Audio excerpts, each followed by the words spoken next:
Tracked by the CSO, the rate of house price inflation has jumped almost 12% in the year to the end of May. Residential property prices outside of Dublin are growing now at a faster rate than they are around the capital. Well, to discuss this, we're joined by Dr. John McCartney, Economist and Director of Research at Savills Ireland. John, thank you very much for coming in to us. Are you surprised by this? No, I'm afraid not. It's sort of a hardy perennial at this stage, isn't it? How many times have I been through the door here talking about runaway house price inflation, and still it's the same old story. I think what we are seeing today, and I think the story in today's figures is hidden behind the headline numbers, actually. The average rate of house price growth across the country is about 11.6% at present. And if you look at the headline numbers, not remarkably different in Dublin and outside Dublin. 11.1% in Dublin, 11.8% outside. I think when you dig a little bit deeper, though, you begin to see what's happening in Dublin. This time last year, the rate of house price growth in Dublin was 3.2%. So the rate of inflation in Dublin has really accelerated sharply, whereas outside Dublin, it's only gone up from 7.9 to 11.8. So the rate of acceleration isn't as sharp. So that, I think, tells us something about how hot the Dublin market is at the moment. And the other obvious point here is that the average price of a property in Dublin is €436,000 now. Outside Dublin, it's only €186,000.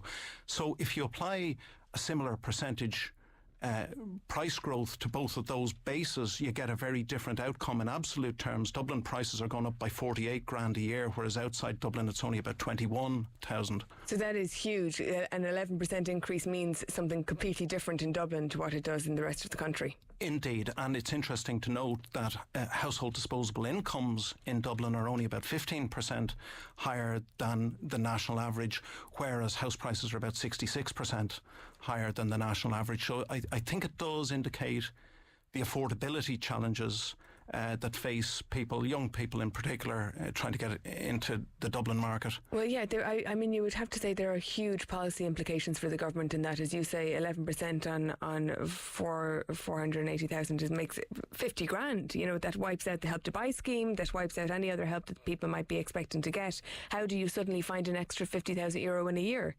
Yeah, and indeed maybe, policy is part of the problem here. The Help to Buy scheme? Well, you mentioned the Help to Buy scheme. I know that some economists differ on this, but my view is that Help to Buy has probably added somewhere between half a percentage point and 1.5 percentage points to the rate of house price inflation nationally.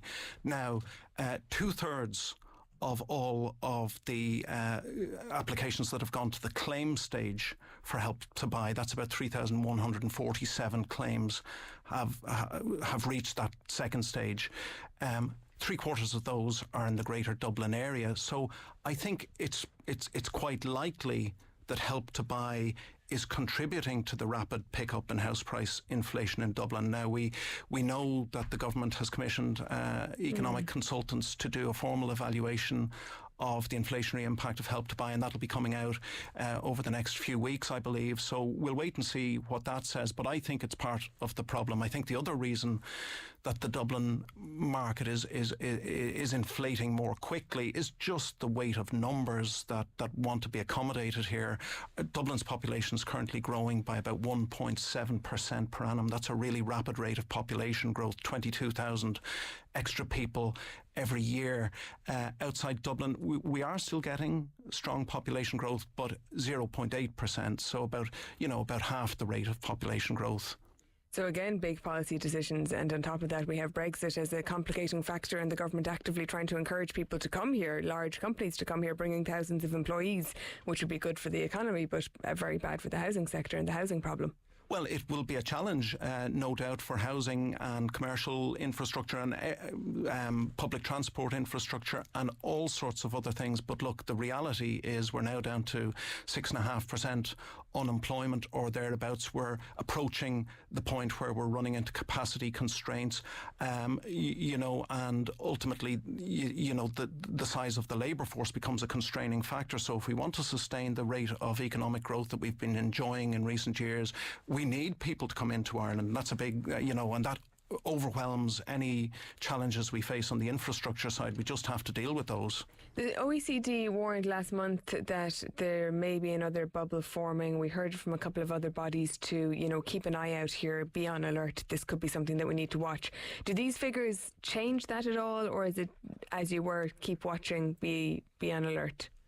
Well, I think it depends on how people define a bubble. The classic definition of a bubble is that when asset prices are driven beyond their fair value by an abundance of credit, and in this case that doesn't seem to be the issue. Of course, mortgage lending is picking up quickly, but what we're seeing is really the growth. A lot of the growth is in mortgage approvals rather than actual mortgage drawdowns, and people are finding that they're getting approvals at a certain level, and then they're finding it's not enough to buy the property because inflation is running so high. So the conversion rate between approvals and drawdowns is actually falling.